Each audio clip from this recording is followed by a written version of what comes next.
Hello everyone, welcome to A Link to the Past Randomizer League Season number 2. This is week 2. We have an Ambrosia race, which for those of you who are unfamiliar with it, it's quite a treat. I am Hammerbro in the booth today, and I am joined by Adirondack Rick. Rick, how are you doing today, man? Well, I'm doing good, so let's go ahead and introduce both of these teams. On your left-hand side, we have representing Team The Spoilers, zelgadissan. 6 points for that team. They're 2-0 here in the league. How about you introduce the player on the right-hand side? Yeah, sure. On the other side, looking to lead them their first loss is Kinda Rando Retired. They also have 6 points, and they are being represented by SuperNinTaylor today.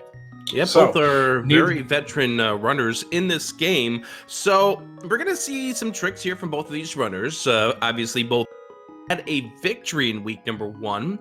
zelgadissan helped lead his team to victory over Les French Canadiens, beating Ninband in his race. How about SuperNinTaylor? SuperNinTaylor also took the victory here, so that was nice. Let's go over Ambrosia really quick, just so you guys kind of have an idea of what's going on. No? Nah, we got a whole 6 minutes to escape to kind of go over this whole entire Ambrosia thing, because we're doing standard mode. That's a good point. You know pretty much it's going to be the same thing for both of these runners, so we got definite enough time to go over this whole entire Ambrosia. And we find out, first of all, one of the things about Ambrosia is that the uncle will tell us where the boots are. Where were those boots? Well, unfortunately, the hint wasn't very helpful. In the Dark World, which I'm sure our runners were hoping. It does narrow it down a little bit. It's not the best hint. It doesn't tell you in the dungeon, but we did also find something in that first chest. We're going to have Master Sword for this escape sequence. Yeah, for those of you who don't know, this is not a throwback to V18. We didn't just pick up the Master Sword to start with. This is actually an assured sword seed, so we just picked up the second sword. Nice! We also got ourselves some bombs, so we don't have to worry about farming for bombs in this escape sequence. We already have our bomb for the back of escape. A tempered sword! 56 seconds in! Oh! What? You said this wasn't V18, we got a tempered sword at 56 seconds in. Are you sure? Not so much anymore, actually. Hold on, I need to double check. Well, okay, so while you're double checking, we can now go over the details about Ambrosia while we're going through this escape sequence and hoping that we don't have gold sword here by the 3-minute mark. So this is going to be another 7-7 defeat Ganon. The difference is we start with standard mode. Link will get a hint from the uncle immediately to where the boots are going to be. As you saw in this case, it's going to be the Dark World. If it's in a dungeon, it'll tell you which dungeon. Obviously, Dark World not being a real great hint because it can be anywhere in the Dark World. But the other thing about this is going to be at the end of each of the dungeons. The enemies, the bosses, they're guaranteed to drop an item, not a dungeon item like a map, compass, or a key. They're going to drop an item. It could be a junk item, but it also could be progression. So you could see runners choose to go to the bosses more. They may go to the bosses faster than you normally would. We have close to vanilla there. We do have a boomerang in that chest, but however, it's the wrong boomerang that we normally get in vanilla. It's the red boomerang. Yep, and that was a great job explaining the main differences here. We might see some runners do some interesting things. I believe that certain dungeons that have lesser items, especially if they're pendants, they're going to take quite a bit of a hit. You're going to see less people going into Skull Woods, Mire, Ice Palace if they're not crystals. Also, another thing to keep in mind is that, by definition, Ice Palace is never going to be Samaria locked. That is correct. That is a very good point to remember, because if Cold Stare drops a key, then normally it is going to be blocked by the Cane of Samaria. It's not going to be at all in Ambrosia. So we don't have that gold sword at 3 minutes in. Careful, I wouldn't quite say that yet. We still have a couple chests in the back here. We could very well have it at 4 or 5 minutes in.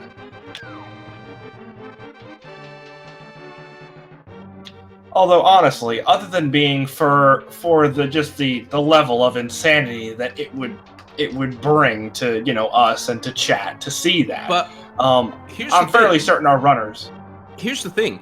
We know Dark Cross is going to have a small key. We know that already. Because there's no other way to the back of the sewers without that small key being in that chest. So the next chest that they're going to actually have that has an item is going to the back 3 of Escape. So 5 minutes until we get Gold Sword. I'd like to point out that mathematically you're taking a long shot here, but I don't know. This seed's been weird so far, so I'm just going to keep my mouth shut on that.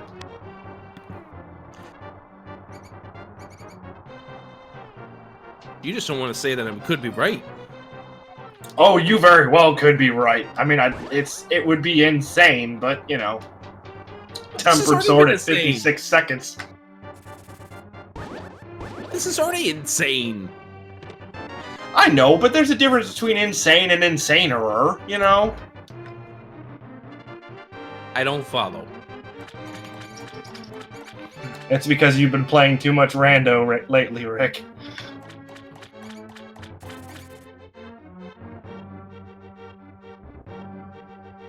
Alright, let's go ahead and take care of the key rat. Zelga's gonna go ahead and use the boomerang strats, and both of these, hey, entering the final room at the same time. This is a pretty decent escape for both of these runners. Back 3 of Escape, and we get the lamp, we get the red rupee, so map is going to be in the sanctuary chest. Yep, it'll be interesting to see if either our runners can remember that when the time comes. By the way, this already puts Zagadissan in logic. Oh no. Oh, yes.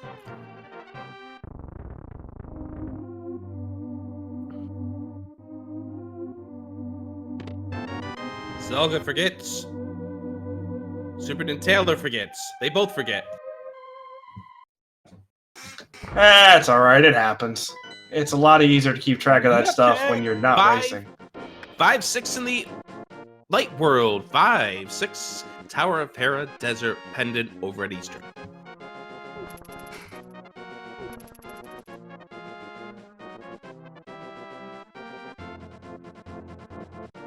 Yeah, and to complete the trio of red here, we actually had the red pendant over on Eastern. So, all red. These runners could be seeing red. I mean, we do have the red sword already. Thankfully, only green rupees there, so they're not completely inundated with red stuff. Well, at least they have the 140 rupees already to get the Sick Kid item. So, SuperNinTaylor and Zelda to make their way through the woods. We got our first glove. You see SuperNinTaylor try to avoid it. That's the standard muscle memory of, if this is junk item, I don't want to pick it up to save myself those frames. Yep, and that is the mark of someone who plays a boatload of randomizers, because only with playing that a bunch do you start worrying about the quarter, half seconds it takes to pick up individual items. Both of these runners are extreme veterans at Randomizer. Zelda making it into the quarterfinals of the past tournament. SuperNinTaylor has been doing pretty well in the tournaments as well. Alright, we have ourselves the magic cape. You know, I would worry about that if we didn't have tempered sword, but still that makes me go, magic powder as well. Yeah, this seed is perhaps going to show some teeth here soon. Heading back up here, and we'll make our way over to the well. And with that powder, it'd be really nice to get a hammer somewhere around here so we can go ahead and get that check right out of the way. That would be extremely nice. I always love it when the sea decides to give you the hammer while you're in Kakariko Village, the bottle. That is a nice rod. That's one less item that we have the potential of having to hunt for. We don't know if we'll need it yet, but still nice to see. Zelda with a little bit of an advantage here, leaving the well as SuperNinTaylor now leaves the well himself. We'll go ahead and see 100 rupees is worth half price. Yeah, that's not nearly as bad as what we get half the time, so I think our runners are okay with it.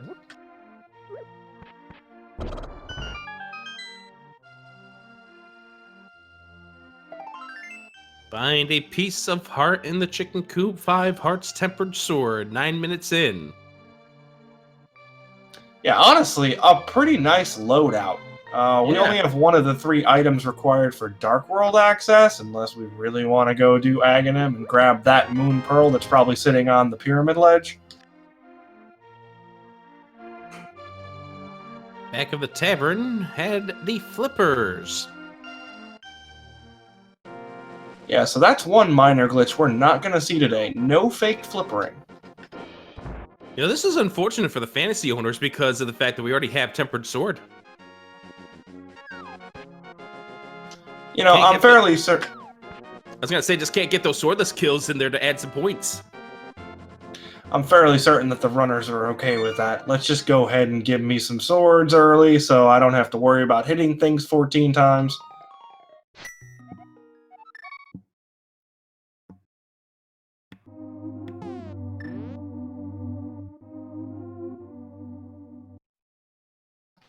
Alright, so we got a little bit of divergence here. Zelda looks like he's probably going to be doing the Houlihan room to grab some money. Going to make use of those flippers in just a moment here. SuperNinTaylor probably going to do the more standard South Shore plays. I like this play from Zelda. You don't know if you're going to get a 300 rupee, and you want to make your next check into the Zora area, so why leave behind possible loose squares? Now, that being said, watch we get 300 rupees underneath the water. Yeah, it's definitely a bit of a hit or miss thing. Zelda's also going to want to be careful, or it doesn't end up being a big deal because, you know, there's bombs sitting in the dam itself, but Zelda currently only has 1 bomb.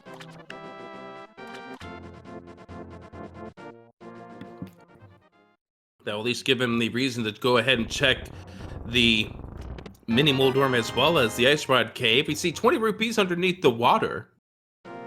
So if Zora has anything of substantial of substance here, that gives Zelda a little bit of an advantage, even though SuperNinTaylor has taken the lead to the mini Moldorm Cave.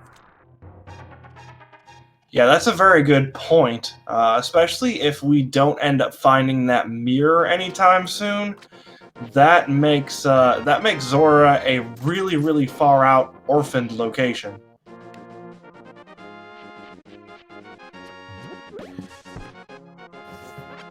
Mini Moldorm Cave. There's the 300. Just a little further to the east than what I predicted, but there is the 300 rupees, so SuperNinTaylor is going to probably make Zora one of his next checks. Yep, kind of gets bailed out there. Zelda playing the safe, conservative route, and as it turns out in just a moment, he'll find out, didn't need to.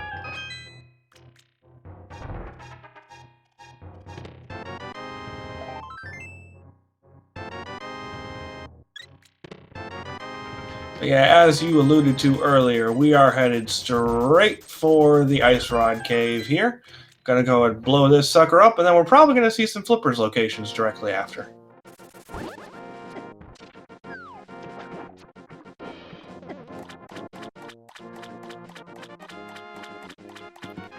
Bug catching net inside the Ice Rod Cave, heart container on Lake Hylia Island. Zelgadissan is hoping to hit the jackpot with his 777 rupees.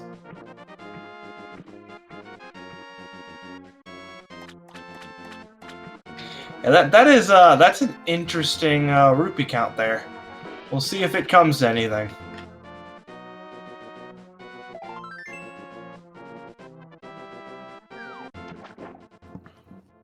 SuperNinTaylor now finding out the information about Lake Kylie Island. Go about to pick up his piece of heart from the hobo.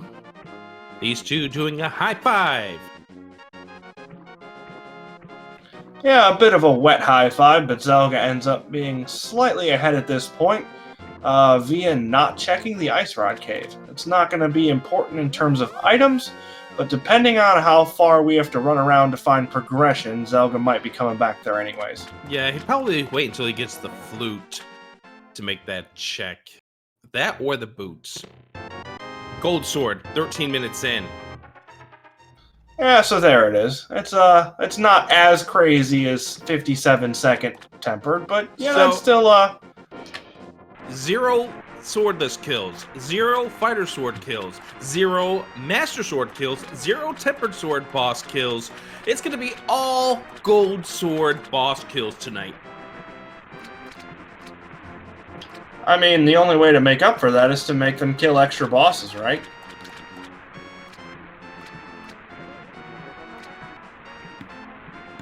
Doesn't really matter. I don't think they get any fantasy points for that.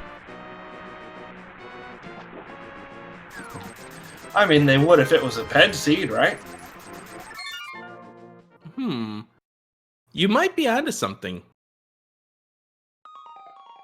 I mean, come on. The seed giveth and the seed taketh away. If the seed's giving Butter Sword, then the seed's going to be taking something. And it's not the Ice Rod, since we already have that, too. Watch Turtle Rock be a pendant. I'm not taking that bet. That's a sucker's bet.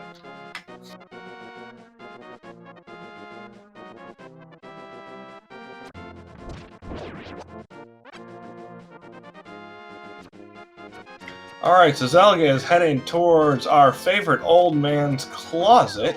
Not sure if he's going to pair that in with a dip of Pendant Eastern or not. Meanwhile, SuperNinTaylor's starting from the Sanctuary. So we're probably going to see a trip up the mountain. Our first bottle, so that's a little interesting. Zelda is going to make the path here to Eastern because it is a pendant.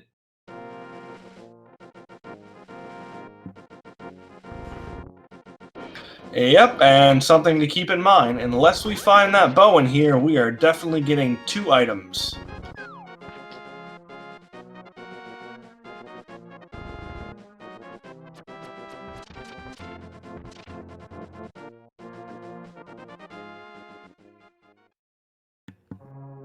So the 2 items is bow and bow? Oh man, that would be whew! Oh, that would be fun.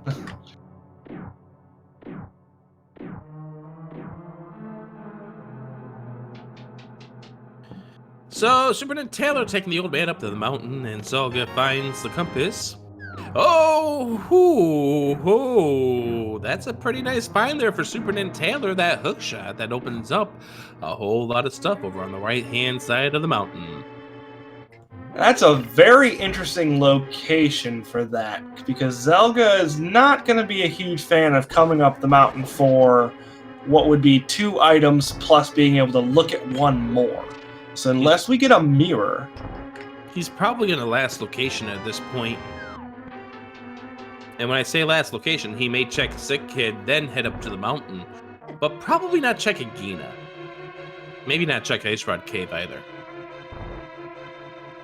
Yeah, no, I wouldn't expect him to go super out of the way, especially because the mountain is in Logic. If we were in a situation where we didn't have a lamp, then maybe more likely to check one of those locations, because you know there has to be something there, unless Aghanim is required.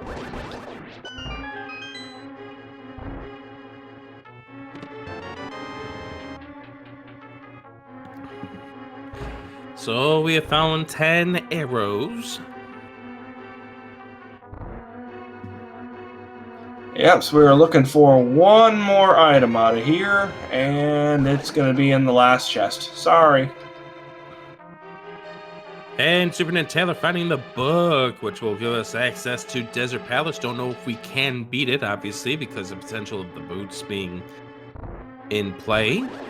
And so Zelda's going to head to a dark room here and might be thinking this could be where progression lies. There's the bow. At the very least, it's SuperNinTaylor one of them. finds one of our bows and the fire rod. The mountain was the play.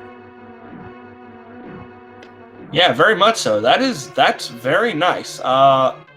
Interesting thing to think about, though, is even though it's really nice to grab the bow and the fire rod, between those two, we're only unlocking one more item location at the moment, and that's Armos. That is right, and SuperNinTaylor may consider going into that direction at some point.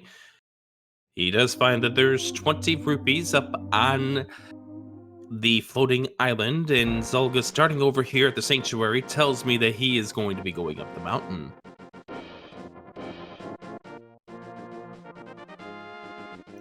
And he's going straight up the mountain. He's not going to check the sick kid, as that's probably going to be reserved for when he gets Dark World access. Now, as you remember, this is being Ambrosia. Bosses have items. Those Armos Knights are considered a boss. What item do they have? We don't know. But SuperNinTaylor might be heading out to find, or heading over in that direction to find out. I'll tell you what, though, after this mountain climb, Zelga's not going to be in a great place.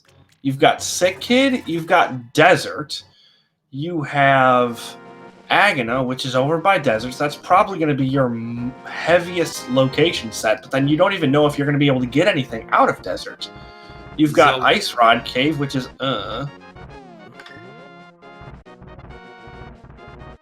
Zelga making a few uttered words as he finds the hook shop. Here in the Kakariko division, as we wait to see some more information about this seed by way of SuperNinTaylor.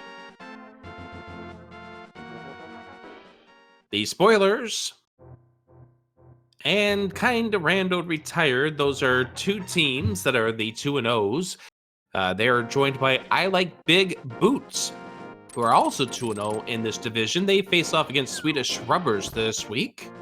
And for those of you who haven't seen any of the league so far, there are teams of 3. They elect 2 runners who will be going up against 2 runners of an opposing team in the course of a week. Last week was Open 7-7 defeat Ganon. This week, it's Ambrosia.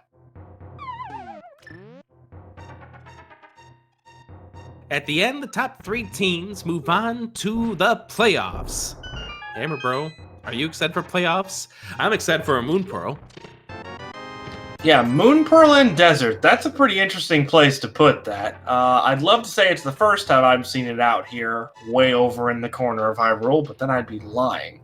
As for playoffs, of course I'm excited about playoffs, but the playoffs aren't for 6 weeks. Why are we talking about playoffs? Well, because we're just kind of introducing people to how this league is going to work out. But that is a huge find there for SuperNinTaylor. Also, it tells us one other thing. You know those Dark World boots? We need to find them. Eventually, I'm sure. Oh no, we need to. Desert is boot blocked. That Moon Pearl was in that map chest. We don't know what key's on that torch, but we need it in order to beat the dungeon.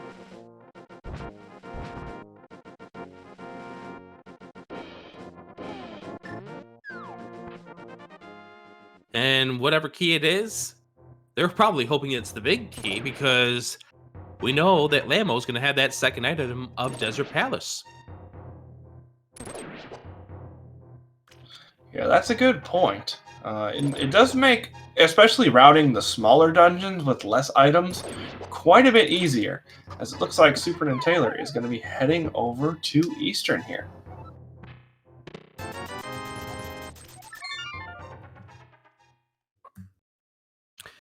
So, if you are just tuning into this match and you're looking at that tracker and how in the world do they have Gold Sword at 22 minutes in, Amber Bro, tell us how. So it's not as crazy as it seems, because we did start out with a sword. So I'd like to point that out. At 0 seconds, we had Fighter Sword. But then Link's house has a sword. And Uncle didn't give us a sword, but the sewer chest, the secret passage chest, gave us a sword, which meant that at 57 seconds in, we were at tempered sword. So, no, maybe it is kind of crazy. It is. We've actually had the butter sword for about 10 minutes on this point, as it was sitting in the waterfall chest. Now, keep in mind, we got the flippers out of Kakariko, so it wasn't even a logic broken butter sword. This was completely in logic. And that also does mean that we are going to see a 20 rupee somewhere. That is going to be a green 20 rupee. That would be the fourth sword in the pool. Yep, that is correct. Assured sword is a bit nicer about it than it could be. It gives you one sword, but still puts 4 of them in the set of items, so you don't have to go around looking for just 3 swords. So SuperNinTaylor's back, or is in here in the Eastern Palace. Don't forget, the Armos will have the third and final item. And if it turns out to be the hammer or the Tinsmith, that's unfortunate for Zelda, who might be making a backtrack here that he doesn't really want to have to make, but, you know, it's the way the rando works. That's a good point, and at that particular point, Zelda would have a heck of a decision. That might be a situation where they choose to just go ahead and get Aghanim out of the way, which would be really unfortunate. Yeah, but unfortunately, sometimes the seed isn't going to play nice. And this seed does give you the flippers and the hookshot. So you do have access to that left-hand side. And those 2 items pretty much make you are screaming, hook me over to the other side for Dark World. So Yeah, I wouldn't that's be fair. surprised if Zelda makes the play for Aghanim right now. That's fair. On the flip side, if you end up getting the mitts, then those flippers would give you access to the pod area as well. So it does go both ways. But yeah, Zelda gonna go ahead and give Aghanim a shot. Yep. You see, at this point in time, he's got the following checks. Sick Kid, which is going to take him about a minute worth of walking to get to. Ice Rod Cave, which is pretty much going to take him about 2 minutes to get to, or the Armos Knights, which is probably about 3 minutes off the clock at this point. And they're just one-offs. Yeah, definitely not a great situation. So not a bad call here. It might not end up being the correct call logically, but in his situation, it's the call that makes the most sense. Absolutely. So this is progression for him. And this is something that Zelda has mentioned in the past in conversations that we've had over many races. He'll do this for progression because this, even though it is going to be a 3 to 4 minute time sink, it does guarantee progression by way of Dark World access. And then he'll have plenty of things to do. That's a very valid point. SuperNinTaylor, on the other end, has already checked Ice Rod Cave, is going to be able to knock out Armos right here. So really the only check they're going to have left is Sick Kid. Yep. And he may choose to do that if he gets nothing off these Armos Knights. So let's see how SuperNinTaylor gets himself set up. He's all set up to ready to go, try to get the quick kill, get the 5 arrows over the right-hand side. Now fire down, he loses control. He's going to go into backup strat to this point in time and just try to make the best of this fight. Oh, wow, and there's the Titans mitts! So, Zelda does need to get back into Eastern. That is interesting and very not ideal. The only saving grace at this point is an early mirror. If Zelda could get a mirror relatively early and then the hammer, then you could potentially pair a pod clear with a finishing of Eastern. Other than that, it's just going to be completely and totally lost time on his side. What Zelda needs is the hammer to be on the pyramid ledge to push him into pod where a mirror is. Because SuperNinTaylor is going the wrong way. he wants to go to the Dark World portal in Kakariko Village. Get guesses in the chat for how many blue balls Zelga's going to get on this. What still could be a technically required AGA play, but less likely at this stage. I'm pretty sure with the flippers and the glove, it's not going to be required. Well, Hammer could still be a Pyramid Fairy. That's the only way. Oh, that's a good required. That's a good point. And with 2 Light World red crystals, they're definitely both clearable without the hammer. We would just need a mirror and the boots. SuperNinTaylor on his way to the Dark World is going to go ahead and check Sick Kid. Wouldn't this be dramatic if this turns out to be the hammer? Well, that is dramatic enough. That is the Bombos. Yeah, we don't know how likely that is to come in handy at this point, as we don't know what our other 2 pendants are. But we should find out shortly here. We're going to find out in the next 45 seconds. First match between these 2 teams. There's our map check. And of course it is a pendant! A pendant Turtle Rock! What was the other pendant? Swamp. So yeah, not a great lineup. Okay, Zelda gets into the Dark World after what was a Aghanim fight. There's 50 rupees out there outside, and SuperNinTaylor's going into Skull Woods. Interesting decision to go in this way, knowing that Mothula is guaranteed to drop an item. Yeah, that's fair. There's still 1 item around here, though, so I feel like it's just preference at this point. Which way do you prefer routing it? And as long as you get a decent amount of keys in the front, you'll be okay. There's a chance of the keys kind of withholding on you, which thankfully they haven't for SuperNinTaylor, and that could be kind of unfortunate with backtracking or soft locking potentially, since we don't have the mirror. With that second small key, we're good to go. Okay, so Heart Container is the first of the items, and now we know that the second item is going to be on Mothula. Zelda checking Catfish. This is going to be an out-of-the-way location, perhaps for SuperNinTaylor, hoping to get something big here. And that is a piece of heart, and Zelda taking a look at the map and sees the news about that ice rod that he picked up 7 minutes in. Yeah, probably not something that they're terribly surprised by. The general joke for Randomizer is that if you get the ice rod early, Turtle Rock's going to be a pendant. And, well, jokes are jokes in Randomizer for a reason. It's because they tend to be true. Well, also bear in mind is the other aspect that chat was just alluding to. Dark World is where the boots are. We don't know where.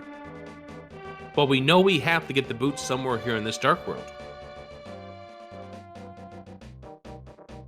Yeah, in terms of Dark World locations, there's quite a few less than you would originally think, because stuff that you get to from the Dark World but is technically in the Light World counts as Light World, and anything in any of our 7 Dark World dungeons wouldn't be Dark World, they would be that specific dungeon.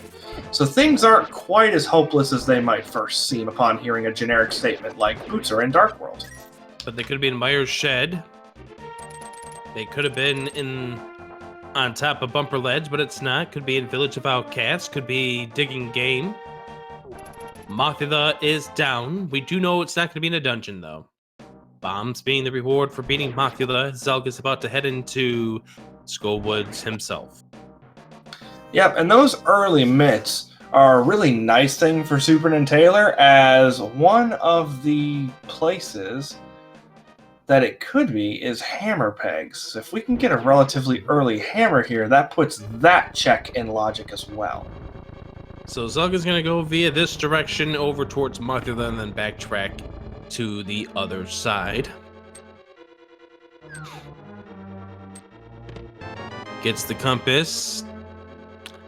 SuperNinTaylor is done with the dungeon. as these two just missed the opportunity to high-five themselves once again. So, a little bit of information about these teams. Kind of Rando retired is 2-0. SuperNinTaylor is the red pennant representative of this team. For Raimi is the green pennant representative, and Kyung is the other to make up the 3-player team of Kinda Rando retired. However, for the spoilers, Zelgadissan is the blue pendant member of the team, shares the team along with green pendant Dr. Marty O and Shady Force, who is the red pendant. And for the inquiry that somebody was just posing about, the pendants, they make a difference in the playoffs. They have no bearing in the regular season, though. Yep, but in the playoffs, you are Hi. stuck. Yeah, right. Hello, Kane of Samaria. How are you today?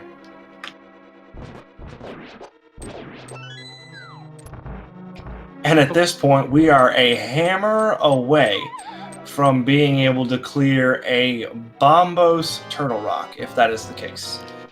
Yeah, but obviously, that is dependent on what medallion would be required. Zelda gets Makula down 3 spikes move to represent the 3 bombs that he will yield in this fight. Now, SuperNinTaylor, the question, will he go into into Thieves Town?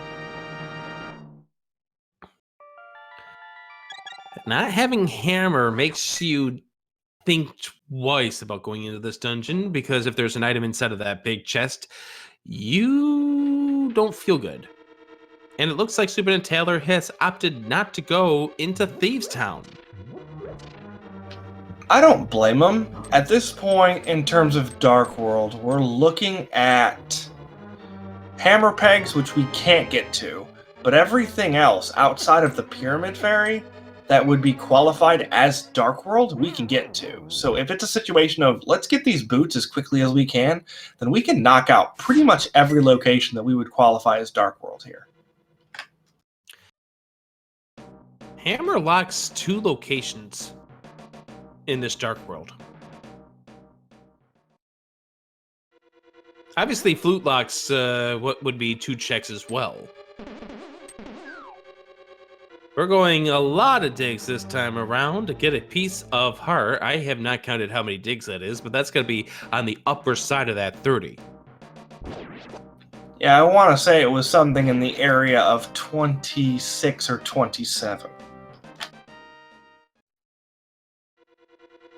It was definitely in the 20s. Stumpy is our next check here for SuperNinTaylor. And this Ambrosia Seed, getting a single rupee from him.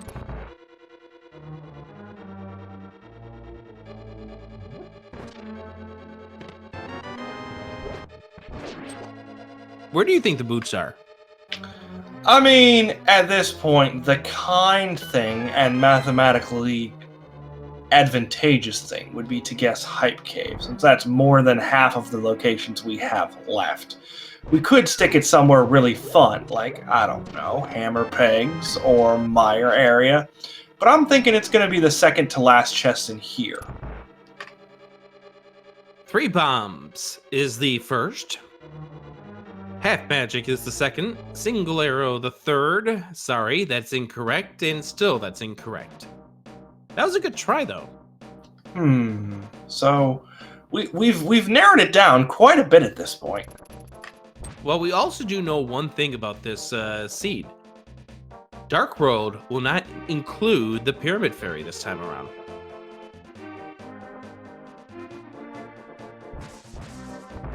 And you know why, right? I do not. I don't know how the...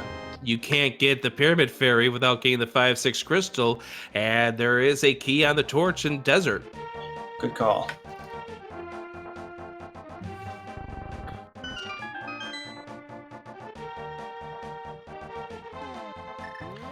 So, by logic, the Desert Palace is boot blocked, so therefore we know it can't be the Pyramid Fairy. So we have almost exhausted all of our Dark World locations except for the what is now 4 spots. Actually, wait. Super Bunny Cave and Hookshot Cave would be considered Dark World too, right? I think those count as Death Mountain. I might be wrong, but I think those technically count as Death Mountain. They do for silvers in terms of Ganon, so I had thought that it would follow that. I, again, might be wrong. I don't know very much about how they qualify stuff. We do know that Bumper Cave was checked. It was just 3 bombs. So therefore, that is already out of the question. We also did check to see what Catfish had. Unfortunately, SuperNinTaylor is not going to find the boots there as well. Yeah, so at this point, we're looking at the hammer pegs, because Purple Chest and our Bullfrog turn-in are both Light World, technically. So we're looking at hammer pegs and the 2 chests in the Mire Shed, and then maybe Dark Death Mountain checks based upon how they actually qualify those in. Oh, we're getting we're getting word from chat that says that they do believe that those are qualified as Dark World. We'll see how it goes. SuperNinTaylor is heading up to the mountain. 6 checks incoming here for SuperNinTaylor. The 2 that are in Super Bunny, and then also the 6, or rather the 4 that are in Hookshot Cave. Actually, we might see 1 more in Spike Cave as well. We can't. No hammer. Oh, good call. I wonder if he's going to check Ether Tablet while we're up here, or if he's just going to be going for those boots. No way to get to Ether. Right. Unless we find the mirror. Unless we find the mirror or the hammer. Now, obviously, if we find the mirror.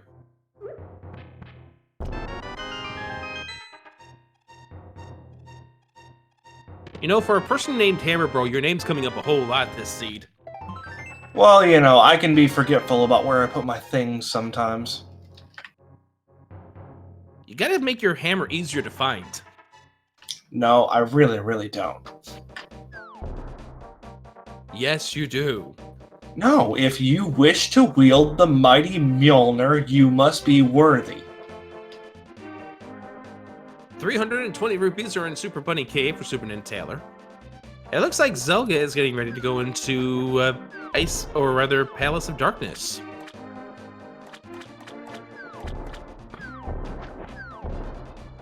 And this could be an interesting play, seeing as SuperNinTaylor has decided to forego it for the time being without that hammer.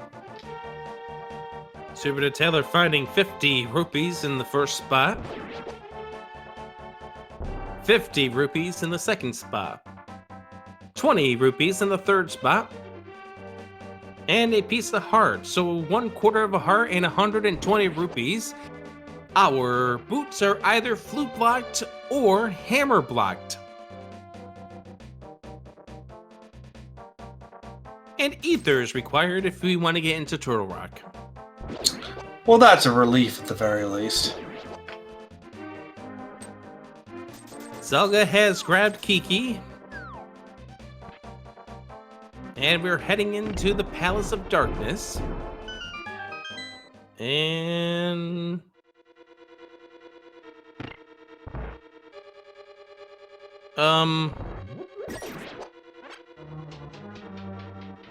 Okay. I was wondering what was going on with SuperNinTaylor. That was quite the, time to, save and quit. Definitely took a little bit longer than it normally would, but... SuperNinTaylor now heading his way back over towards the Dark World. I think at this point we're going to go into Thieves Town. That's probably a pretty safe bet. There's not really a whole lot over here. Thieves Town into maybe a beginning, at the very least, of our Smith chain. Heart container here in spot number 2. And if you're Zelda and if you're a member of Team Spoilers, you're hoping that Zelda finds the mirror here in the Palace of Darkness.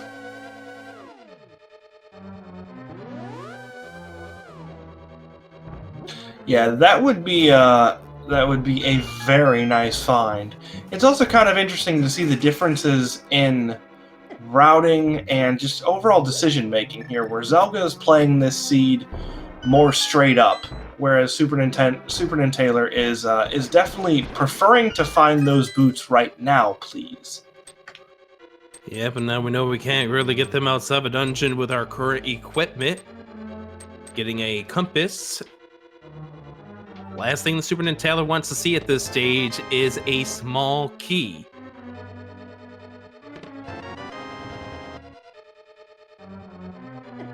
Zelda gets ready to kill himself in an attempt to get himself back to the start of this dungeon without the hammer. Can't do the normal hammer pegs into the front area. And SuperNinTaylor gets a bottle that is the second bottle for SuperNinTaylor.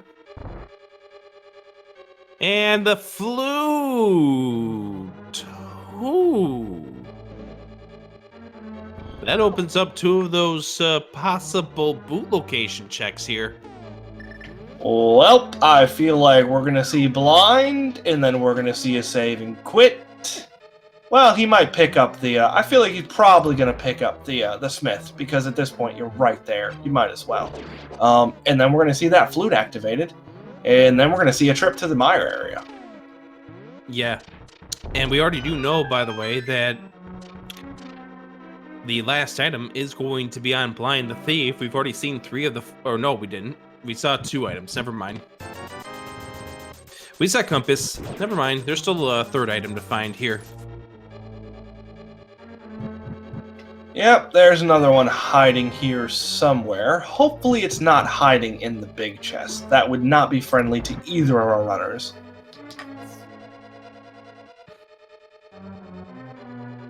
More unfriendly to SuperNinTaylor than it is to Zelda at this point. Hammer is in the Palace of Darkness. Wow, that is a heck of a place to find that. Holy cow. Okay, it all comes up to the upcoming Zelda cell coming up. Or no, the maiden cell. If that has a small key, that's bad news for SuperNinTaylor because we've already seen the map and compass in this Thieves' Town. It is, and that is a heck of a find for Zelda right now. That is, you don't want to go into pod without the hammer, and that makes that find just absolutely outrageous. Also to point out, Zelda does know, since he's already seen 4 of the items, that Blind is going to have the 5th and final. So here's the big question now for SuperNinTaylor. There's no small key there, so he gets bailed out. However,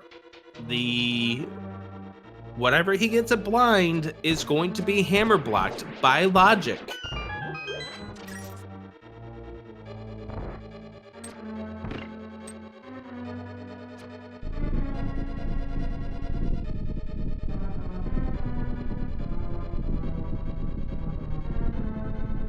Alrighty, so here comes Blind. What's our pun for the day? Well, apparently you gotta be a little bit bolder here. And still, if you're a fan for Zelda at this point, you want him to see the mirror coming off Helmassar. You need him to see the mirror. Because that would get him to Eastern really fast. Blind down for SuperNinTaylor. Gets the shovel.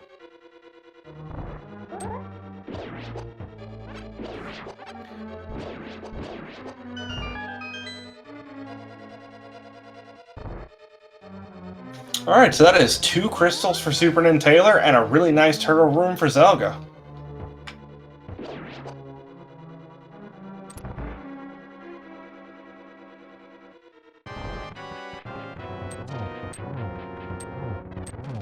Alright, so Zelda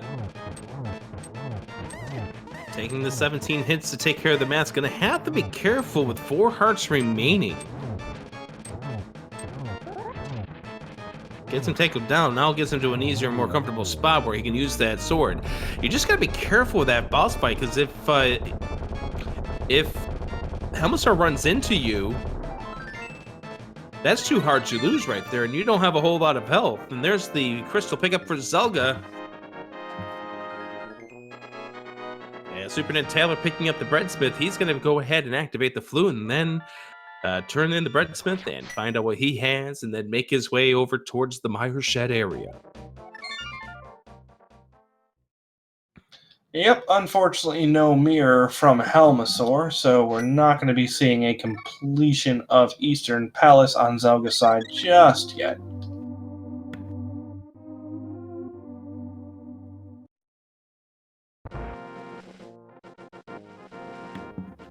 So Zelda is going to be making his way over towards the Dark World. Have to assume at this stage, the next play is going to be into Thieves' Town. Flute has been activated. Yep, it is time to unleash the quack in here in just a moment. And so we are going to get a magic powder check. And somebody was making a comment about Zelda needing to find boots at Hammer Pegs. He has no way to get there at this stage.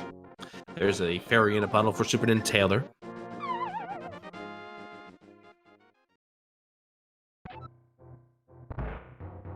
And SuperNinTaylor heading back to 4, or rather 3 at this stage. That's an interesting play, as Magic Bat gives us a heart container.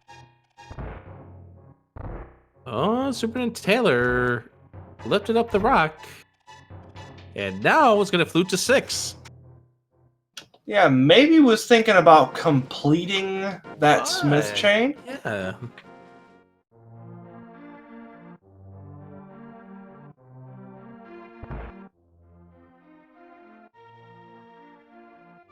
Zelda about to get the bombos from the sick kid. Yep, but as we just saw on Mire's side, bombos being useless. We have the fire rod for Ice Palace, and both of our medallion required dungeons need ether.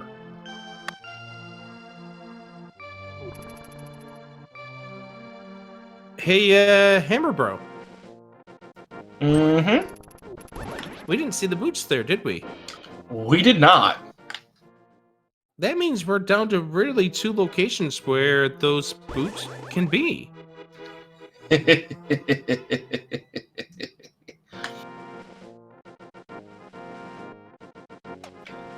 fun part is that each runner is 1/2 shy of each of those locations. Well, Zelda has the ability at this point to pick up... Oh, the Quake. We don't need it, but that's an interesting location for that.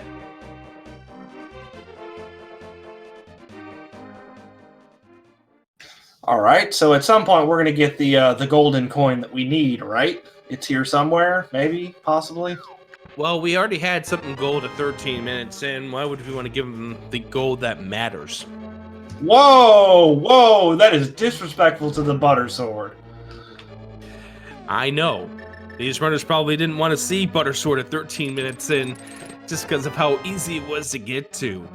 Because then, you know, if you go out of your way and you end up getting the gold sword, then fantastic, you're going to use that to help you out. But when you have Butter Sword at 13 minutes in, you know your opponent's going to have the same offensive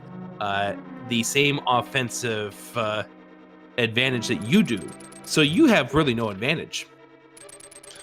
Well, sure, but it also makes the seed easier and a bit more fun to just be able to plow through everything. It's like getting boots in Link's house. You know that your opponent's going to get them there too, but it doesn't mean you wouldn't prefer it.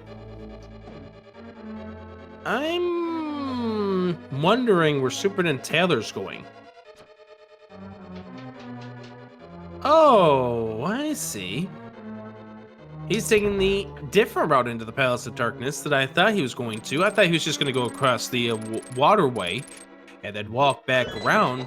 He's going into the Palace of Darkness at this point in time because I think SuperNinTaylor is out of options to where to go. out of good ones. You could take a dip into Ice Palace if you really wanted to, but it's not going to be completable without that hammer. So in a Right. toss-up between going into Pod without a hammer and going into Ice Palace without a hammer, I feel like Pod wins. No, we win.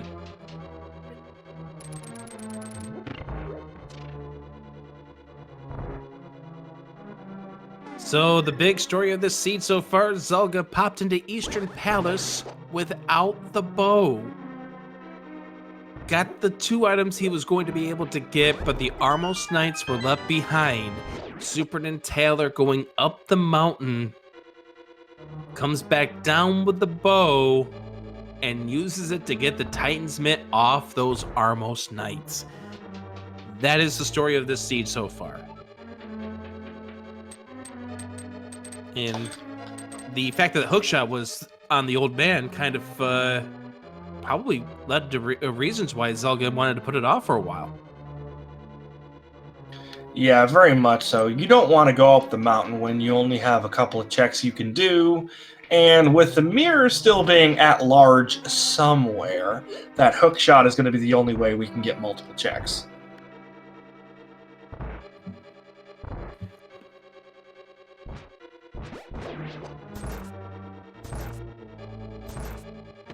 Zelda getting some bombs here, so knows that the small key is going to be locked up in the big chest.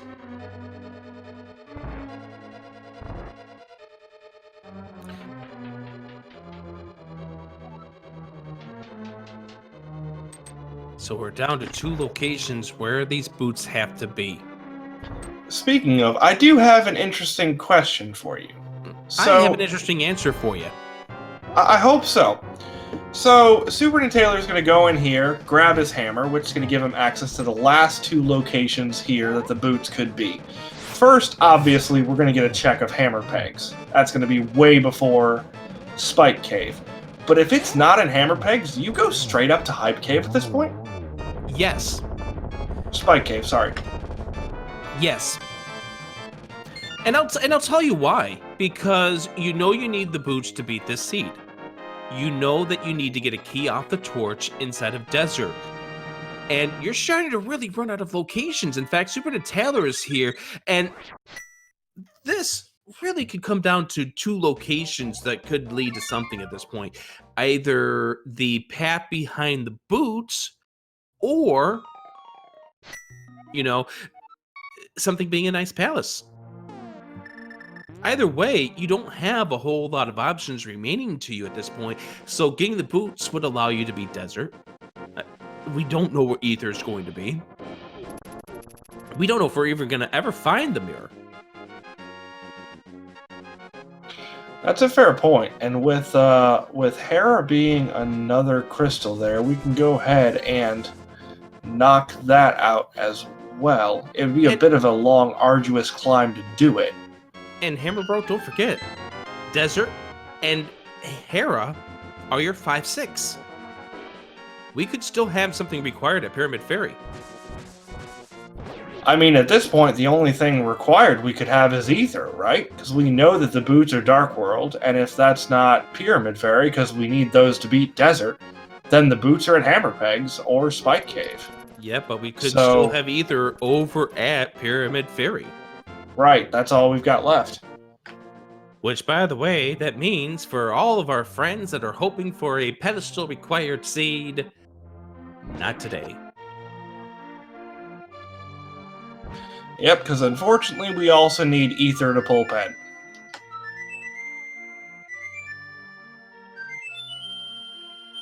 Zelgadissan activating the flute. SuperNinTaylor about to get his hammer.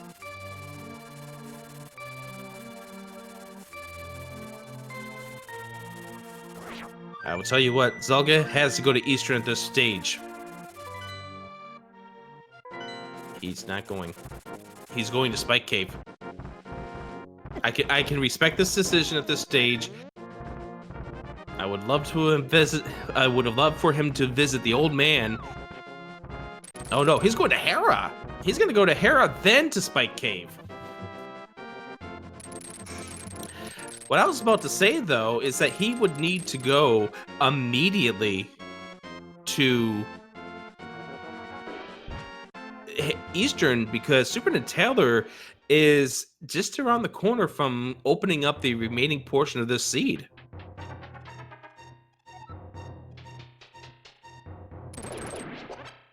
Yeah, it does look like we're going to get an Ether hunt, though, and, well, Ether can be anywhere except for Mire and Turtle Rock.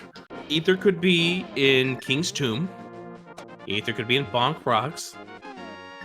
Ether could be in Mire, could be in Ice Palace. You're right, it's definitely going to be a hunt. Could be in Tower of Hera for all we know. Or it could be vanilla.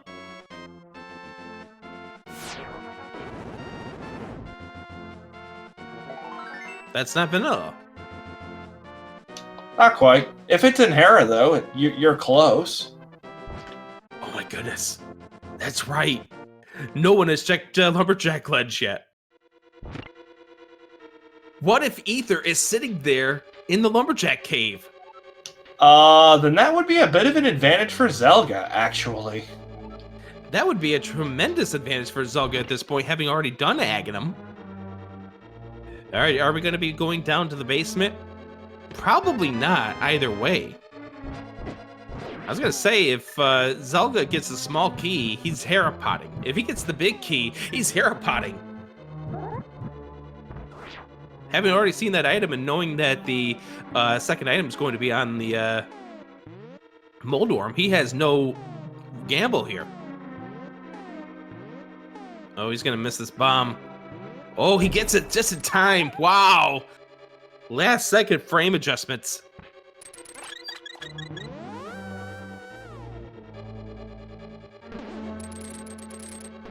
You think SuperNinTaylor's going hammer pegs first, right? Were I in SuperNinTaylor's shoes, I would lean towards hammer pegs over much less of a location up here, because with Dark Death Mountain already checked on SuperNinTaylor's side, it would be an extra climb for just a couple of items at this point.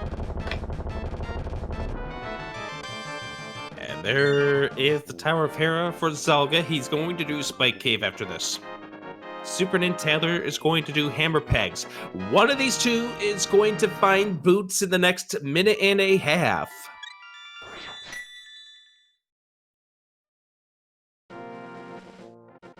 Get your guesses into chat. Which hammer locked location is it going to be? Is it Spike Cave? Or is it hammer pegs? Hammer pegs do require the mitts, so Zelda still needs to get those mitts before he can get the boots, if that's to be the case. Oh, we're getting hit. SuperNinTaylor's going to be checking. Oh, wow. He's going to Hera first. Never mind. That is not a check I anticipated. There they are. I did not expect this. I thought SuperNinTaylor was going to go and do hammer pegs first. I would have sworn on that one. Zelda, now. Interesting scenario here for Zelda. He could last location these mitts, but be in go mode otherwise. Yeah, that would not be fun, especially if we do get our hands on a mirror at some point, because that would just greatly increase the... Oh, no.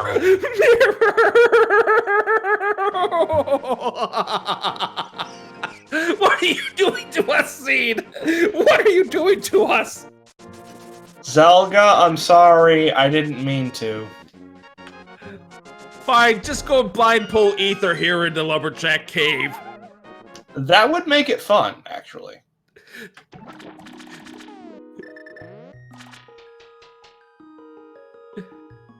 It's not as Bob's.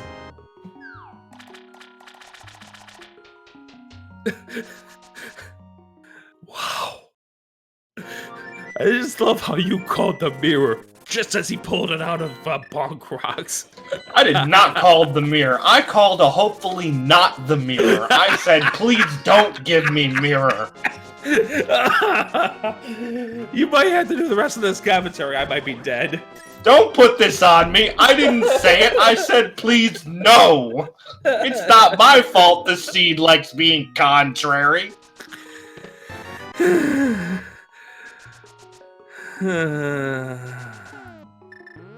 Stupid seed, mirror, and friggin' Shout out to Lumaga, who is the tracker listening to us in the background. Back to desert. Zelda goes.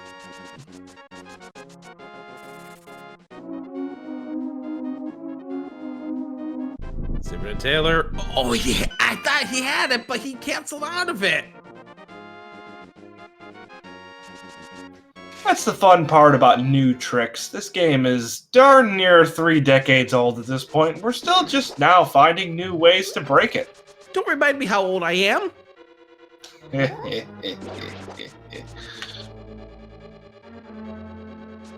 Zelda going to pull.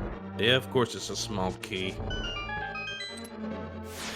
Why would it be the good key?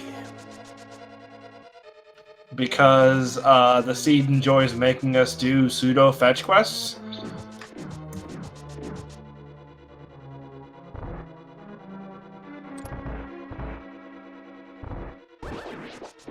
Well, I mean, the mirror's still, not the mirror, the mushroom's still out there. It is, and so are those stinking mirror locations that are just sitting over in corners of Hyrule at this point. SuperNinTaylor picking up the crystal out of the Tower of Hera. And now, we'll head into Spike Cave.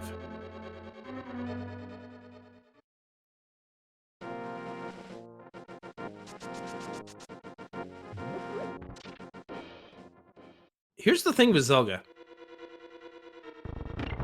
Zelda's got really... Oh no. He's got more than 3 locations.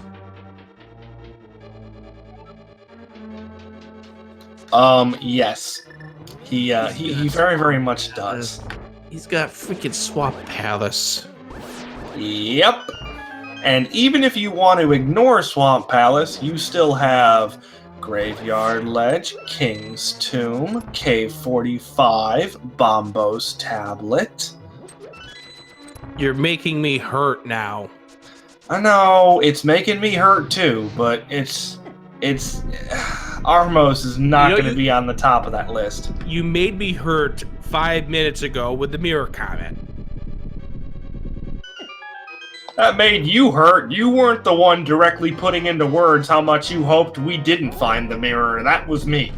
Ice Palace for SuperNinTaylor. Interesting move here. So, here's the thing.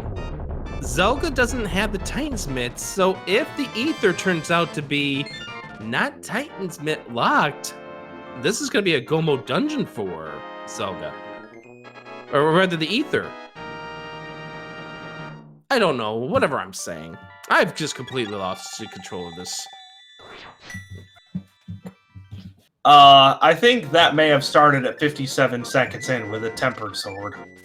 Yeah, AdirondackRick.exe started working at 57 seconds in when we had Tempered Sword. Like, who puts that there? Who rolled this seed?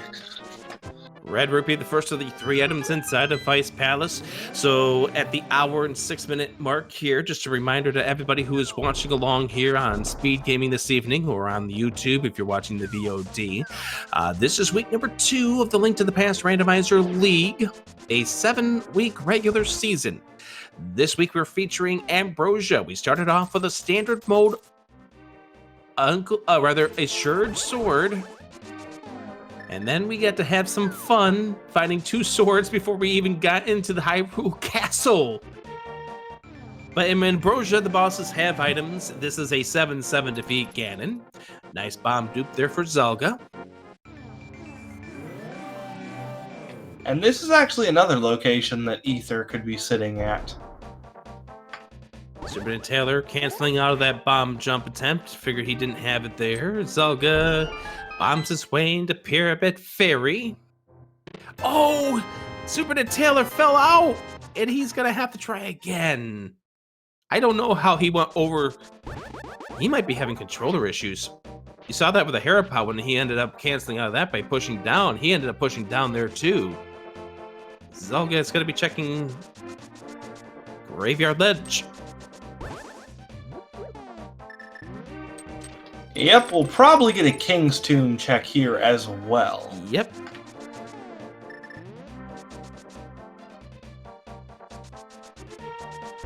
Meanwhile, SuperNinTaylor going high and low everywhere, looking for the second item for Ice Palace, so we can just go ahead straight back to Cold Stare afterwards. That's right. So now Zelda going into King's Tomb, still looking for Ether. He's also looking for Mitts, not going to find him here.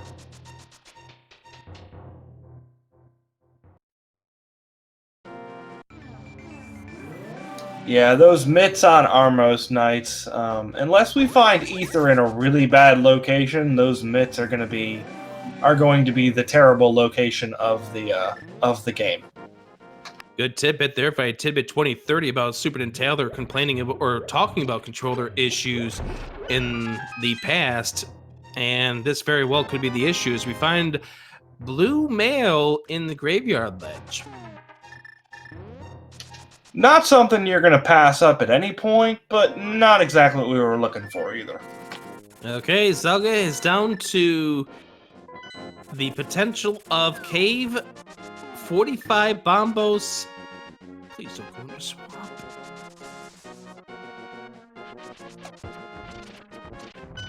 Oh, there was Bombs a location. Right there. We go straight to Cold Stare.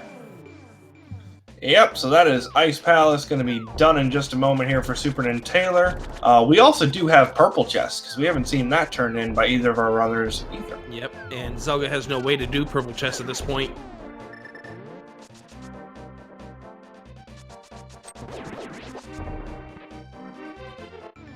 Alright, K45, a mirror blocked location. You have a piece of heart. No. And here's the thing, if Zelda finds the Ether, unfortunately that doesn't stop his current searching.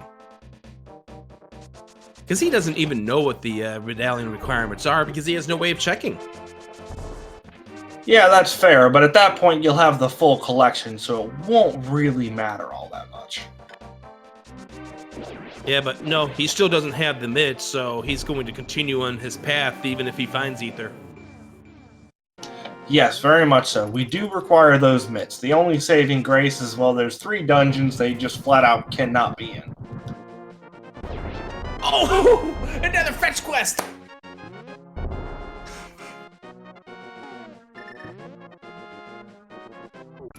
And Zelda's gonna go to desert, or not desert, he's gonna go to swamp.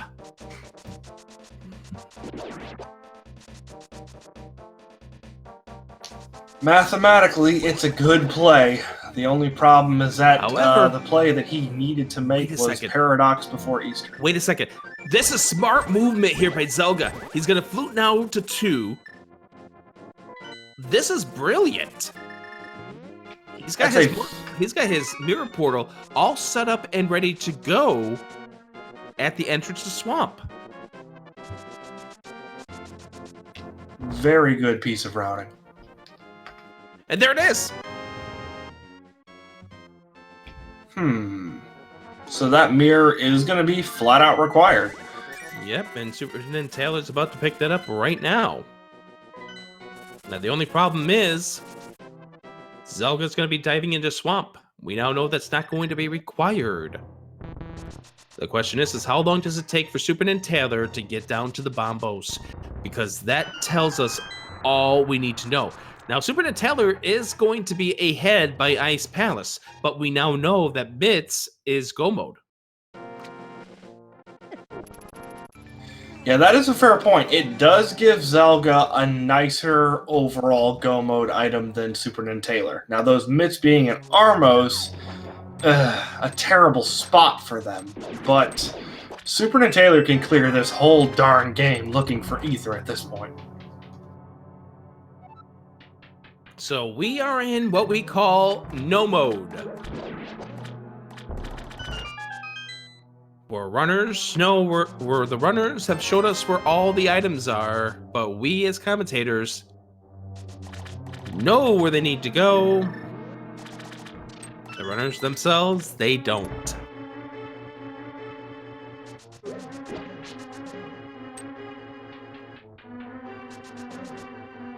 Alright, so the main question at this point for Zelga's side is, are we going to get an early left side swamp clear? And if not, will we have a re-entry into swamp if there is something sitting on that left side?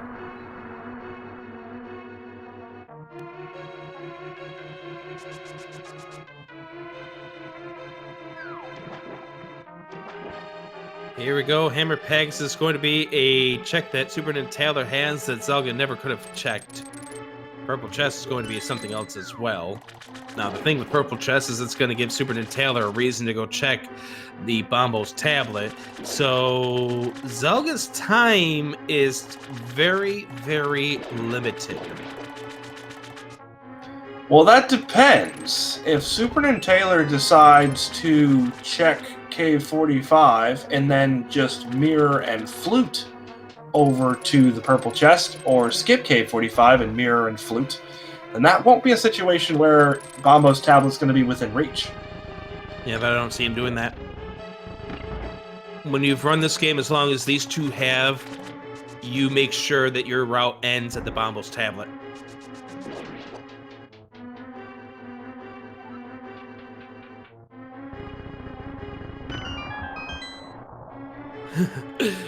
And you see SuperNinTaylor going back for his portal.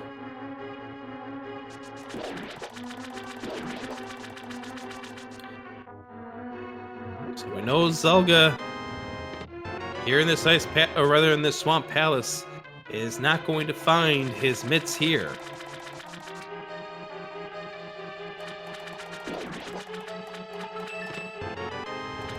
There's our fourth and final bottle overall, green goo.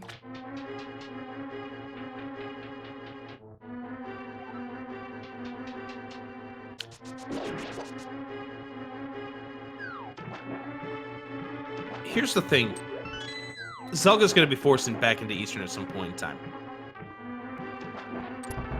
What's going through his mind? What do you think is going through his mind when he goes back into Eastern? Probably something short and sweet. Like, if it's here, I'm SOL. If it's here, GG, SNT. Pretty much, yeah. Like, that definitely will be going through his mind. I mean, I feel like that was going through his mind when he left Eastern. Like, if there's something here, oh well, and the seed, well, just gave him something there. Mm-hmm. And Zelda does know that because of the pendant there at Turtle Rock, that it can't be on the pedestal. So he's not going to allow that pendant to fall. Now this is the check. Do we flute to 5? Yes, we do. Here we go. There's SuperNinTaylor picking up the mushroom. SuperNinTaylor is fluting to 2. He is going to turn in this mushroom right now.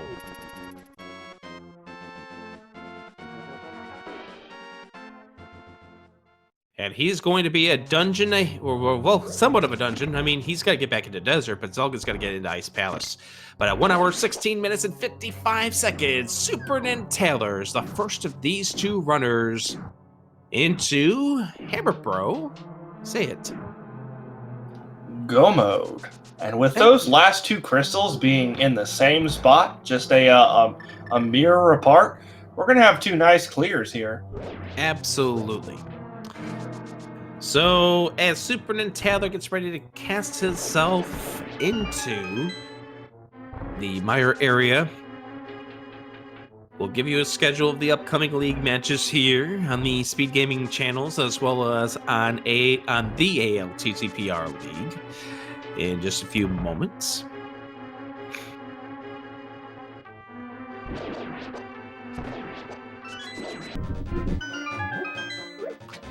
Oh, we get the bird toss from SuperNinTaylor. Yahoo!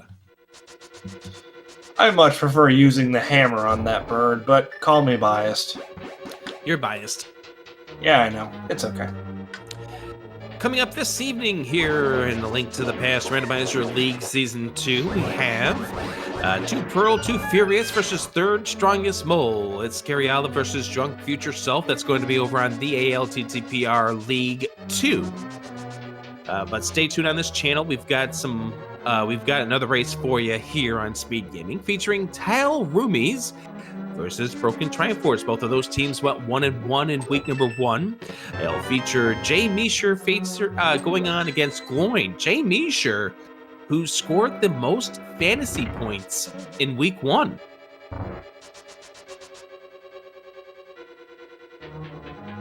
There's the mitts there for Zelda. Didn't have to bother picking up the pendant.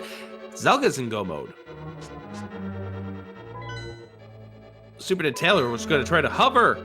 We got ourselves a God Buyer. Look at him go. Can he go all the way? Yes. You know, there was a momentary pause there after the hover had been completed. I feel like that was a minor wringing of the hands.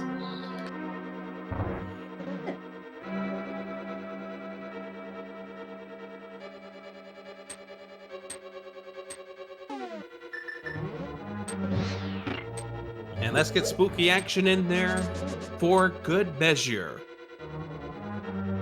Zelda doesn't need to do anything. Oh, because he got fired this thing, he didn't even need to do that. Whoops. Whoops, that's one of those ones where you just feel a little sheepish because you're just so used to not getting the mode as fast as you did. Oh, SuperNinTaylor trying to get this, finally gets it. There we go. SuperNinTaylor reminding us that muscle memory is in fact a thing. Yeah, absolutely. That was 100% muscle memory right there. All right, so one thing that we're missing from our arsenal that I know fantasy owners are hoping that he doesn't get is the silver arrows, but who knows? Our friend Vitreous could drop them for us. SuperNinTaylor, I hope you please remember you have blue goo and use it. Thank you.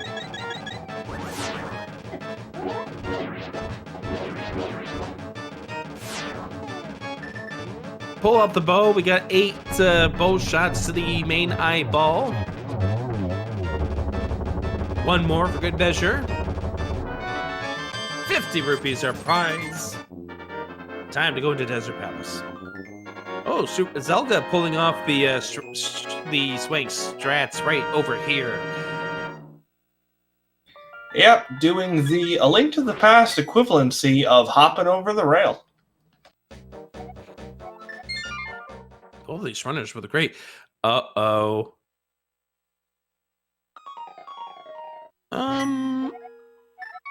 Oh no. SuperNinTaylor, you got 6 crystals.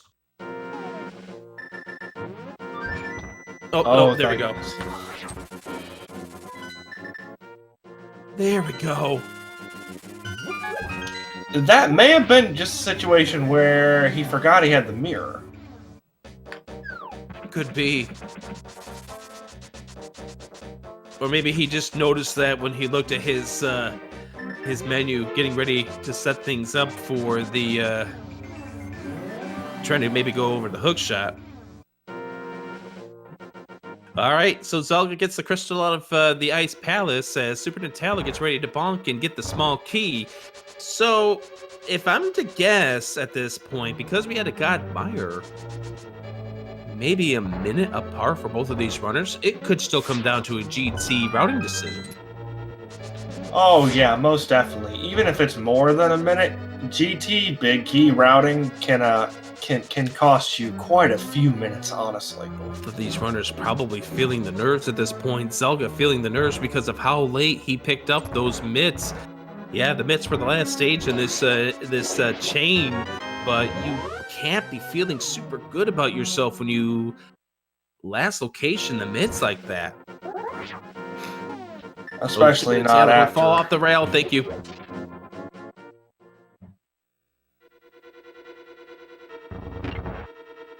This is still a tight race, though. Yeah, it very much has the potential to be still at this point. It's going to depend pretty much entirely on the on GT routing. Absolutely. We're going to see that coming up in just a few moments. We'll go ahead and start things off when SuperNinTaylor claims crystal number 7. It will be him getting crystal 7 first because of how fast it's going to take for him to finish off this back portion of desert.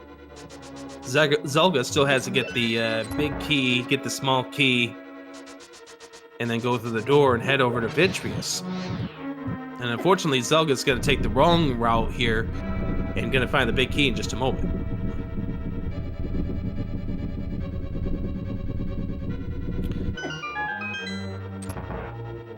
There's the big key for Zelda, so he's going to backtrack around. He's not going to try with the hover, and he's going to work his way around.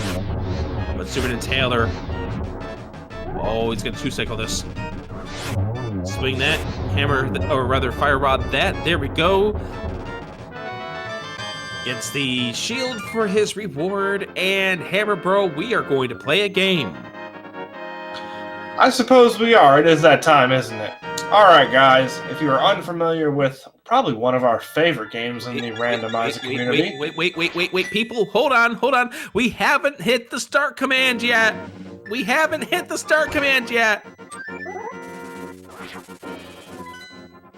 Now you can go. Alrighty, so if you're unfamiliar with this game, I'm going to go ahead and explain it quickly because we only have about 1 minute and 40 seconds before SuperNinTaylor enters, and we have to stop it up. But here's how it works, guys. There are 22 locations in the basement of Ganon's Tower that could contain that big key. It's in one of them. We just have no idea which one it is. So, get your guesses into chat. Which number check will it be for SuperNinTaylor? 1 through 22. No zeros, no decimals, no fractions, no negative numbers. Let's keep it on the straight. Adirondack Rick, my friend, my co-com, how are you doing today? Oh, I'm having a fine day today. It's been nice and peaceful. Got to watch some Zelda randomizer stuff here. Link to the past randomizer with all these great runners here. Week number 2 of this league. Oh, you want a number from me, don't you? I was leading into it, so you're feeling pretty good. Are you feeling charitable towards our runners today? I'm gonna say chest number 9. Chest number 9. Okay, that's fairly charitable. That's not a bad place. How about you? You know, I'm gonna go ahead and split it right down the middle today. There are 22 chests. Give me 11 for that big key. Okay, SuperNinTaylor getting ready to head into GT. Zelda right on his heels. The route of this Ganon's Tower could come into play as we make our way into the tower. We're going to hit stop on the bot. And Hammer Bro is going to tell us what's in chests number 1 and 2. Alright, well this room's called the Hope Room because you hope there's a big key in here, but unfortunately that is not coming to pass. We get 20 rupees and a small key. With that small key, SuperNinTaylor is going to keep on going right. We're going to pass over what will hopefully not end up being our 22nd location here. Go through a nice little room that we got to light up 4 torches to get 4 more chests. So it's going to be 3 through 6 in this upcoming room here. 3 through 6? Like, that's getting close to 9. It is. We're definitely getting there. These 22 checks aren't exactly a whole lot of time to do, thank goodness, because if they were spread far apart, this could be not fun at all. As we get a little Samaria kick. Until it's in child room, and then it takes quite a while. Number 4 is going to be a small, or rather number 3 is a small key. Number 4, there's number 6. Number 5. My mind keeps telling me 1 further ahead, but turns out to be chest number 5, and that gives SuperNinTaylor the lead heading up to the gauntlet. Yep, it also means that Zelda is not going to be able to gain any time on routing, so it's going to be all down to execution. By the way, shoutouts to the Kuchiri for being our winner of the Ganon Tower Big Key Guessing Game. Scores the 49 points to get himself closer and closer to that leaderboard. In fact, he's on top. Or no, he's in second place on that leaderboard. So, Kuchiri, you guess what? You win for guessing the number correctly. Hammer Bro, you know what Kuchiri wins? Unless we have something very particular for this one, I believe we're going with the standard prize. Oh, we do? Nope, we do. The Kuchiri, you have won the right to commentate the next match here on Speed Gaming, featuring Jay Misher and Gloin, coming up in 30 minutes at 8:10 p.m. Eastern here on twitch.tv/speedgaming. Our compliments of the Link to the Past Randomizer League. Disclaimer, this is not the normal victory. Do not pretend like you will win the Big Key Guessing Game and then be able to commentate the next race. Further rules apply. Please see below for details. Going into the tower.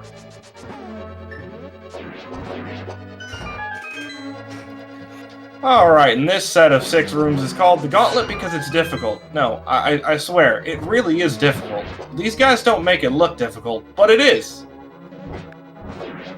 Well, when you're down to 3 hearts, you gotta start playing a little easier. But that's not gonna happen. We're gonna powder the anti-fairy, or the bunny bee, rather. And we're gonna do a spin. Pull up the fire rod. 1, 2, 1, 2. Still a great 1 cycle.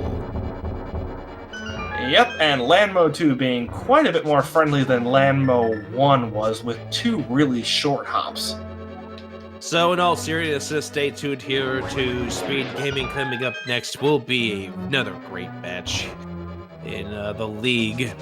Should be a lot of fun. As I mentioned before, Jay Misher was the person who did score the highest in the fantasy league points last week, and Gloin, well, Gloin's definitely a runner you always want to watch out for. So having a little issue in the first room of the gauntlet.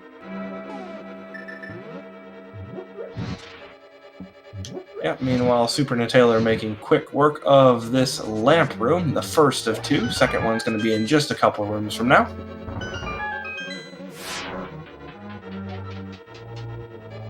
SuperNinTaylor and up to the 6th floor as Zelda's still up on the 4th floor.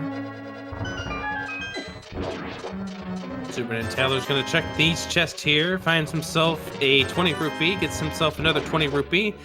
And thankfully remembers he has to kill the many Helmsar because he only has 1 key at that time.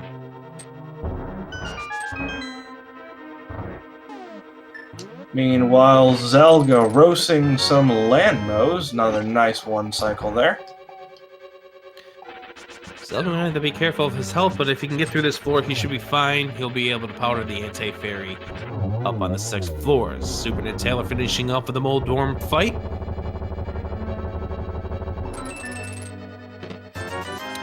$20 rupees, so the silver arrows are not here. Where do you think the silver arrows are?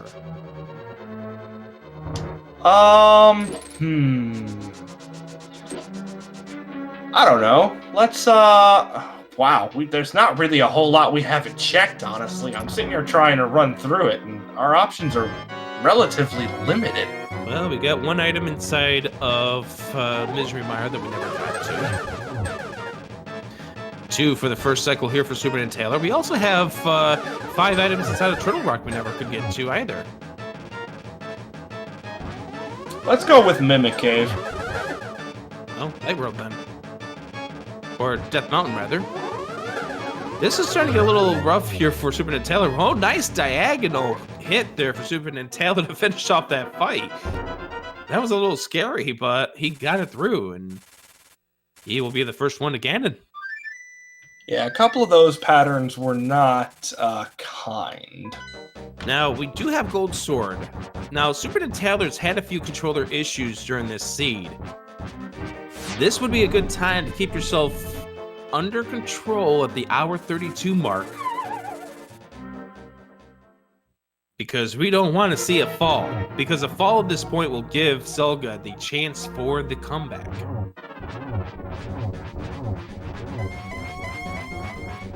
Yep, that is one surefire way to watch about a minute and a half lead just dissipate entirely. But I don't think that's going to end up happening here. I mean, these two runners, they are definitely of decent quality. To the point that if they fall, it would be quite a unusual circumstance.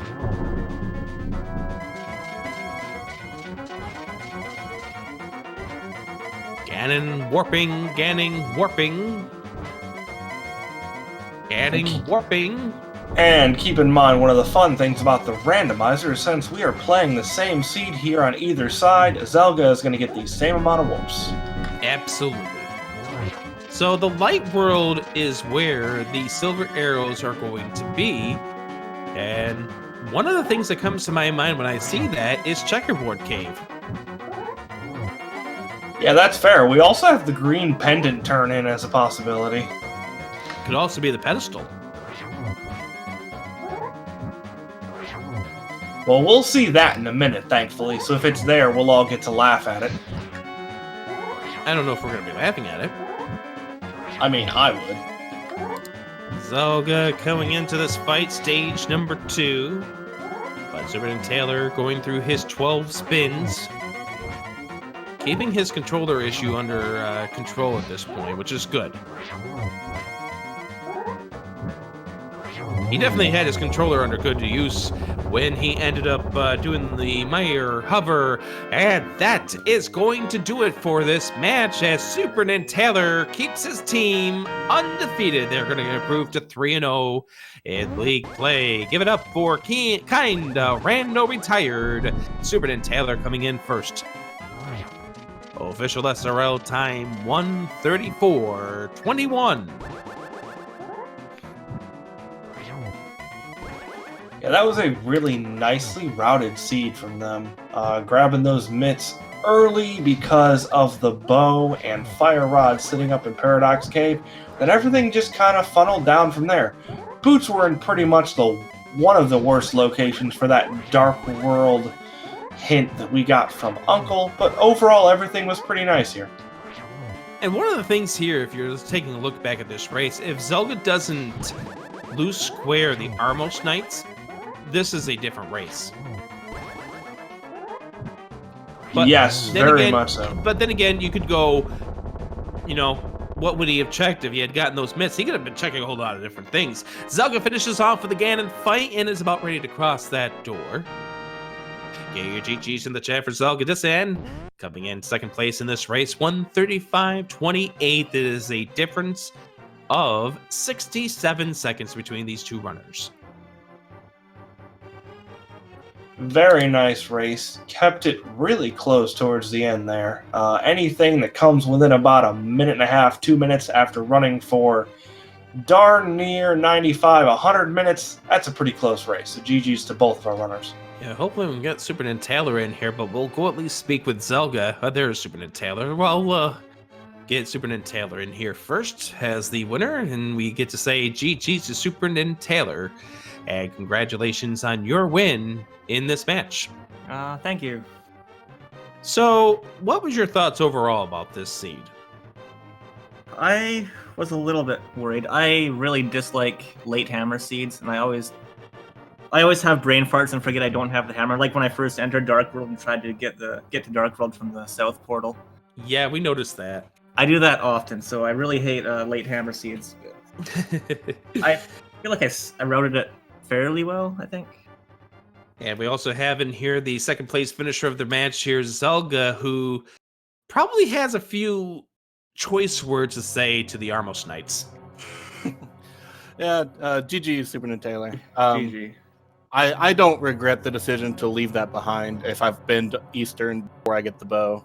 I mean, it's one item, and the seed was dumping swords and a lamp on us. I'll make that play almost every day.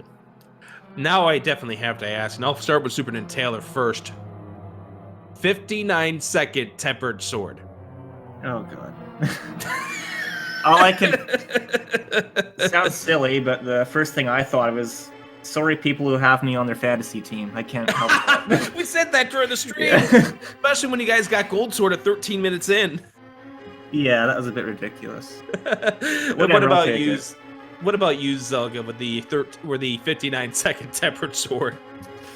Similar. I mean, I don't worry too much about the fantasy stuff, but I knew it was going to be ridiculous and that people were going to be sad about it. But, it is what it is. You get fancy swords, and then you have to kind of rearrange how you do stuff in Escape. Like, I purposely taking damage so I lose stupid sword beams is one thing. Oh yeah, those darn sword beams, especially those ropes that don't really care for the fact that you have such high-tech equipment. At least we didn't have too many bonks. Oh yeah. Yeah, I don't remember what my count was, but man, it took me forever to get to those boots, and it felt awful. You actually were the first one to get us those boots. And when it happened, we thought it was going to be a simultaneous side-by-side look of Zelda going into Spike Cave after the Tower of Hera. But then you changed what we thought you were going to do, SuperNinTaylor, and went up to Hera yourself. Yeah, my plan was that was my plan to do Hera and then route the Spike Cave in right after it. I knew all I had left, I think. What did I have in the Dark World? I had Hammer Pegs, Spike Cave. I think that was basically it. So I don't know, I figured it was one of those two spots, or it was I find the meter somewhere and then it was in a meter locked location, but I had a feeling it might be in there, so I just wanted to do Hera first and then go to Spike Cave, because I didn't have the mirror, so I had to go around the long way. We don't normally get to talk about a Titansmith Go mode, but it did happen for you, Zelda. How does that make you feel when you get the Titansmith as your Go mode item, especially given where it was in this seed? Typically, it's not a bad feeling unless it's something that you just hard last location, because it blocks so much of the game. Like, I'm assuming if SNT had the mitts really early, he probably did like a full clear of ice, a full clear of the mountain, Smith chain, all that stuff that I never even had to worry about. But I mean, obviously, as you start listing off location that you're trying to get to without the mitts, it's also sometimes a lot slower, like getting to the village of outcasts. So it's a mix, but it was at least nice to have that as my go mode, and I didn't have to worry about finding anything else. And special shout outs to the tracker who did not mark Eastern or Swamp for me because I didn't get the pendants.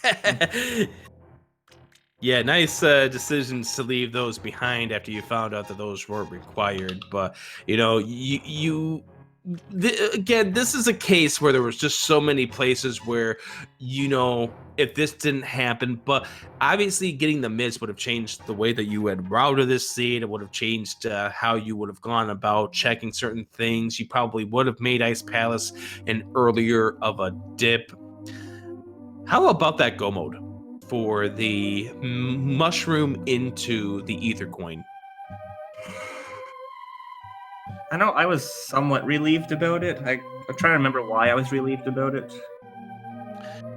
Because the mirror gave you access to Swamp Palace. I was about to say, because that probably was going to be your next play after that, was into maybe a pendant swamp that turned out to have nothing of substance. Yeah. I think one of my fears, what was it? So, boots. Boots were... I'm trying to think. Was Spike it Cave. Mirror was in the Bonk Rocks, was it? Yep.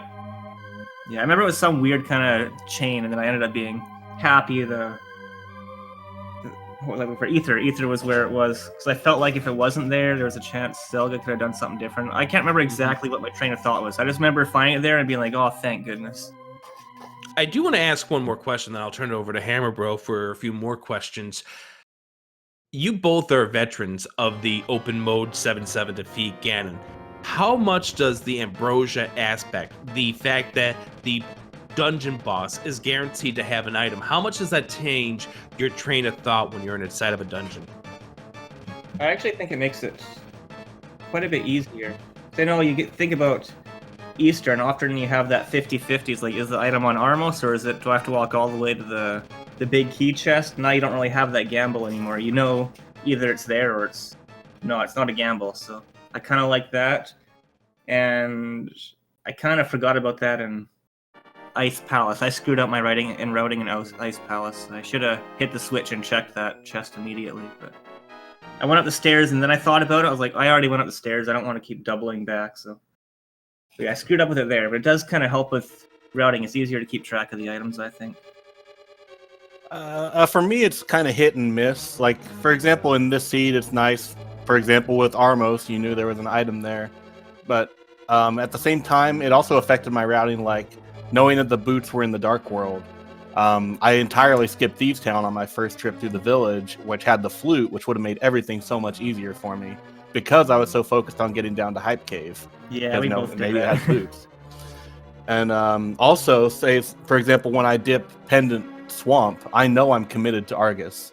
Or if for something like Ice is a pendant, I know I'm committed to Cold Stare if I go in. So it does change things a little bit, but I think overall Ambrosia is a pretty fun mode, and it does make routing a bit easier, I think, overall. All right, that's going to be for me. I'll toss it over to Hammer Bro for some more questions. Yeah, Adirondack Rick pretty much hit everything about the seed that I had in my mind, so I'm going to move forward a little bit. We've got several weeks left. Of the weeks we have left, what are you guys looking forward to running? We will start with you, SNT. What are you looking forward to running the most of what we have left? That 2-person spoiler log seems kind of interesting. I don't know if I'm excited or nervous for it because I've never really talked with any of my teammates like one-on-one. So it'll be interesting to see what the communication's like. Plus, you also got to consider when you're playing with teammates, like what are they able to handle? Do I need to consider extra safeties, or do I think they can handle this? So I don't know. I think that's really interesting. I'm kind of looking forward to that. So you're going to be doing the pilot portion of that? I think I'll be doing the playing, but I just mean like from a viewer aspect as well. It'd be fun like watching others and seeing how they go about it. It'll be fun playing it as well. I just think that whole week will be pretty interesting. Yeah, I agree. That definitely has potential for a lot of fun and a lot of interesting routing choices. All right, Zelga, what are you feeling like doing the next 5 weeks? What are you looking forward to the most? Basically the same stuff. All the co-op things, whether it's the spoiler Key Sanity or just the co-op all dungeons. It's a very interesting takeover. Like, you're so used to doing one-on-one races whenever you do these tournaments and leagues and stuff that it's nice to get a little bit more team aspect. Like, I don't want to say it makes it more casual, but it certainly makes it more social and maybe a little bit more fun if that's what you're into. So I think both of those weeks will be a lot of fun. And I'm also kind of looking forward to cross keys, even though I'm really terrible at it. Just because it's something that I don't do, it kind of stretches me out of my comfort zone a bit. Yeah, So I think that'll be Zelda. pretty fun as well. Yeah. I'm sorry to interrupt that. Yeah, go ahead, sir. So Zelda, Yes. next week your spoilers will be facing off against the aptly named It's Mitts. Well, they've already kind of cursed us, apparently, so we'll have to watch out for them especially. And I don't know, I might have to try and get some revenge, or hopefully my teammates can do the same, and they'll just have to take the brunt of the anger, I guess. Yep, that's going to be Randomizer next week. And for your team, SuperNinTaylor, Kind of Randall Retired will be facing off against Link Finds a Way. I haven't followed the schedule too closely, actually. I'm not sure who's on that team. Well, I'll give you that information in just a second here as we start to wrap things up in this match. Link Finds a Way consists of Ovidius Nasso, Corvian, and Mr. DNA. I remember watching some kind of results on... I was just looking at Link to the Past results. Wasn't DNA like a pretty high finisher in the Challenger Cup or something? Maybe I'm remembering wrong, but I feel like he had a pretty high finish in the Challenger Cup. Yeah, it'll be nice to see how he plays. What's the format for the next week? Randomizer. Randomizer, okay. I think I'm playing that one, yeah. Well, good luck to you and your teams as we get ready to go into week number 3. Obviously, your teams still have one more match. Who's facing off in that second match this week? I believe, we got Shady Force and Frame. Oh, that should be fun. Okay, Frame, that answers it for me. All right. That should be a lot of fun. All right, we've got another match coming up in 10 minutes, so we're going to go ahead and wrap things up. Stay tuned, because coming up in just a few minutes, we have the match between the 1-1 Tile Roomies and the 1-1 Broken Triforce. Jay Misher versus Gloin with Kuchiri on the call for that, coming up in just a few moments. So be sure to follow both of our runners. GG's to both zelgadissan and SuperNinTaylor. Hammer Bro, it's all yours. Alrighty, that's pretty much all we've got for today. Stay tuned for the next race. Keep an eye on the schedule, because we just have a boatload of races for this next upcoming week and for the next 5 weeks after that, to get all of your rando as much as you want, as often as you want. I've got one last shout out for our tracker, Lou Maga, who was pushing the buttons today and had to keep an eye on that sword button really early, at the very least. It's a very hard job to do. Did really well. And huge shout outs to my co-com, Adirondack Rick. It was fun commenting with you. That is all I've got. So for Adirondack Rick and myself, Hammer Bro, have a great night and enjoy your next match. Thank you for joining us. We'll see you for the next match coming up in 10 minutes here on Speed Gaming.